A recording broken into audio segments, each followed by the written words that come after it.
Hello there and welcome back to my channel. I'm Francesca, and so today I want to be focusing on embracing our age. We're not going to be hiding it, we're rather going to be highlighting the elegance of it.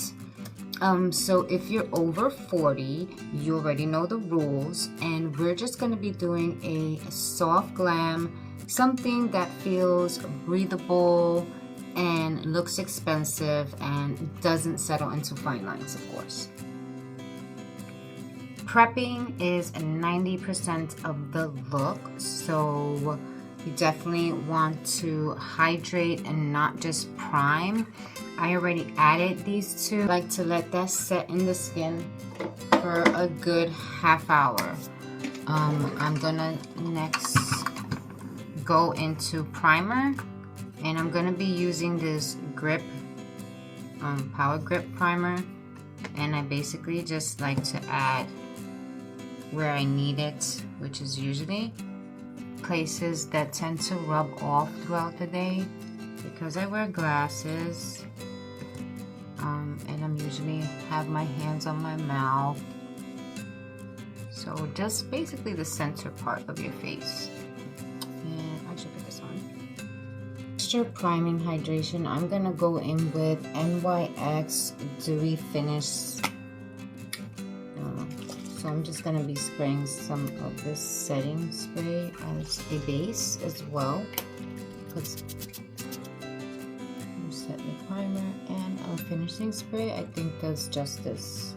Layers are good.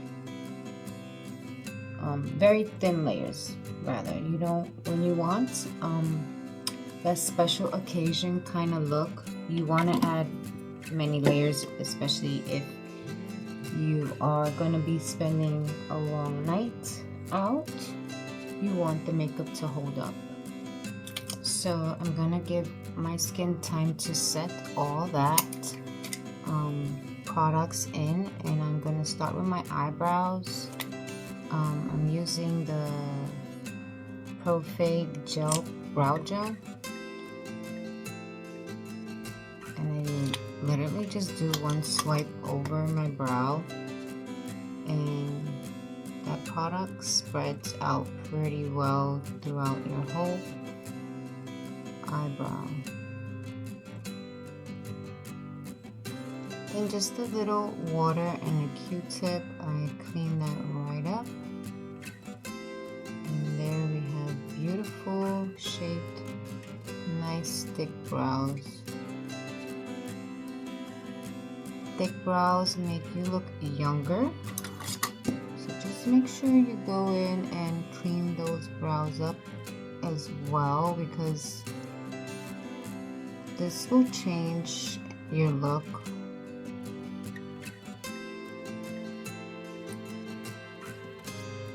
Especially if you do a very nice, elegant eye look, you want to clean up your brows.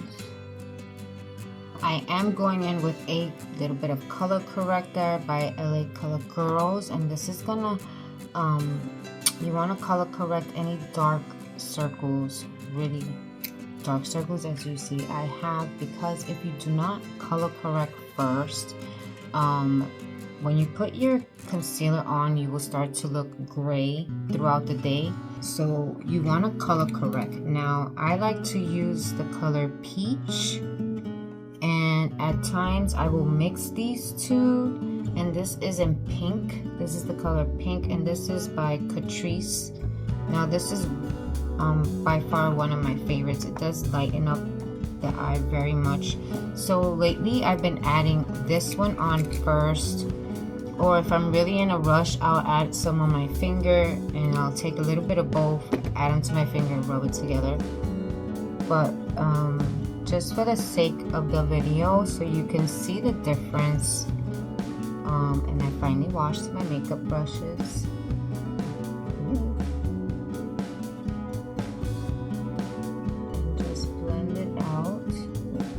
The warmth of your finger will blend it out really nicely.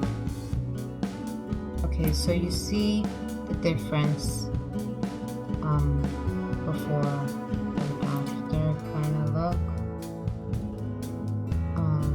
so that is that, right? And then I will sometimes, if I need a little bit extra, I will go right on the line, right where the darkness is, and then blend upward with my finger. And I don't want to blend it too much. I want to keep that color there, but blend it enough so where you don't see it, of course. And most people tend to be dark around the inner corner of the eyes and the outer corner of the eyes. So usually right here where you get that, you have veins right there. So for today, I'm going to be choosing the Patrick Ta Hydro Luxe Foundation.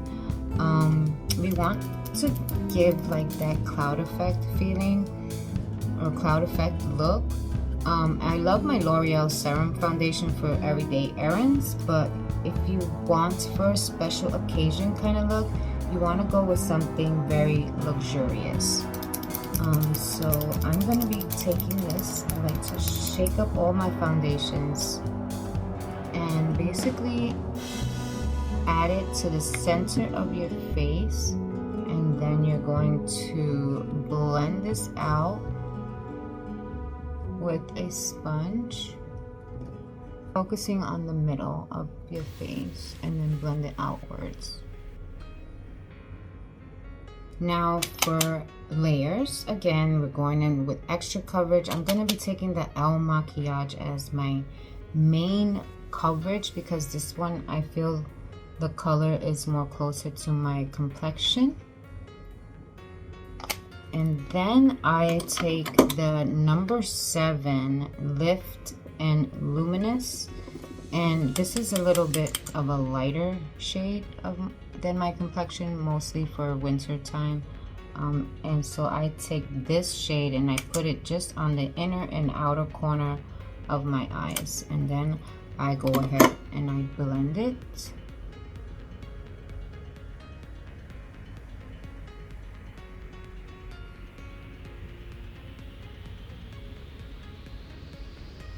Now, because I want my concealer to stay in place, I'm going to be taking e.l.f. Halo Glow Setting Powder on a puff pad. And I first like to stamp it on my hands first to get most of that product on my hand. And then I will, oh, that's a lot of product. Press and roll. Okay, now for the eyes, I'm going to be taking my Wet n Wild eyeshadow primer, and what I like to do is take a little bit on my finger, just like that, and rub it and warm it up first, and then add it onto the eyes once I have wiped them down, because they're usually oily, so I like to wipe the oil off first and then go in, tap some product, and then tap it out with a clean finger. So for the eyes, I'm going to be taking my Wet n Wild palette, starting off with a nice and fluffy brush, and we're going to be taking like this taupey shade color. And what I want to do is put this on the crease. Now, if you have hooded eyes, which is basically extra skin that folds over and it kind of covers this lid, right?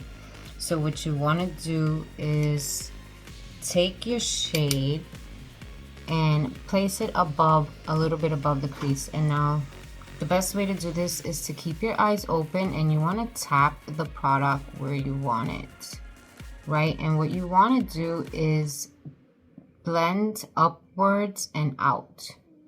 So you want to add this color or shade a little bit above your crease. Now you want to grab a more smaller dome brush, So I'll be using this one now, and I'll be going into the El Maquillage palette, and I'm gonna be taking this dark brown shade, dipping the very point of my brush. I'm not taking the shade all around the brush, the very tip of my brush, tapping it so I don't get any fallout. And you know, if you really don't want to mess up your makeup, then just do the foundation last. But you guys see I already did my foundation. So, but don't worry about this part either, because we can always go back and clean that up with concealer.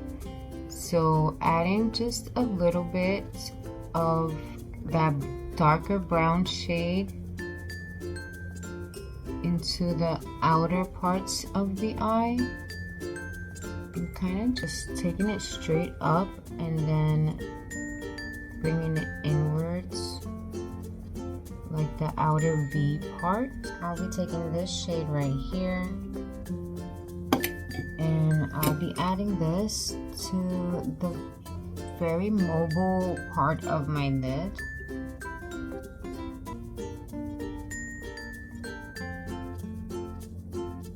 Now, just to make things look cohesive, I'm gonna grab that taupey shade and that dark brown, and I'm just gonna add it to the bottom of my lash line. I'm taking the darker shade first, and then I'm gonna add the lighter shade on top just to soften it and blend it out. So staying very, very close to the lash line, and I also have learned how to use these felt tip pens, which is also very good if you just want to make a small little flick.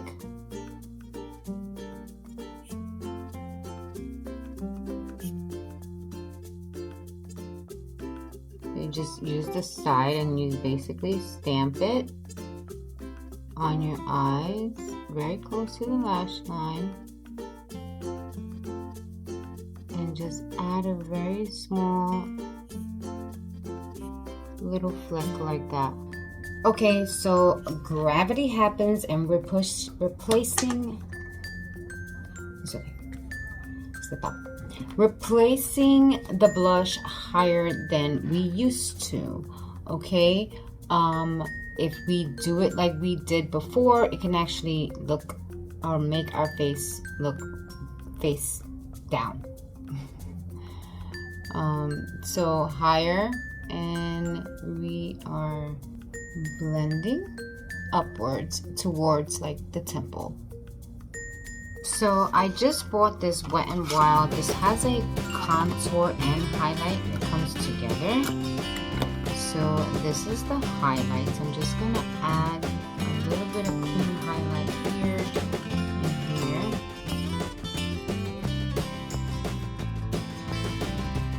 And just to warm up the face somewhat.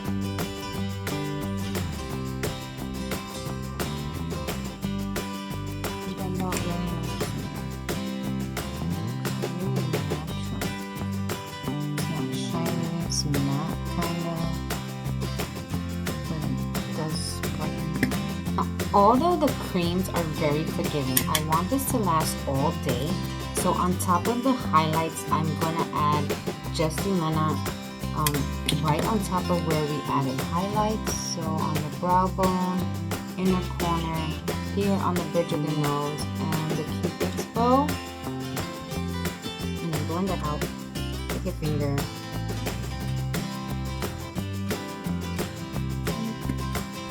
So this is the final look. It's radiant, it's beautiful, it's your skin, but it looks even better and expensive. Let me know which is your ride or die foundation for special events.